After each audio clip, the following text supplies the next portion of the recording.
all the interoperability standards here, whether it was XML to start with, that we were a key part of getting that out as a standard, then the SOAP level stuff, now we've moved up to a variety of techniques, including web services.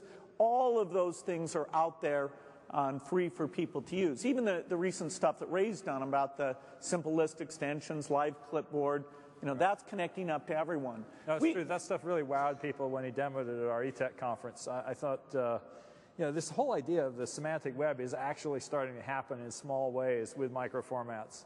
And I thought the fact that Ray picked up on that was really nice. We got a really great response from the geeks who are my audience. Well, I think his analogy that we've been exchanging data and had some standard formats within a machine, that he takes that to, okay, let's exchange between different websites. It's going to take the idea of contact cards, scheduled appointments, set of directions, all these things where we need standard schema. We need micro formats that people agree on.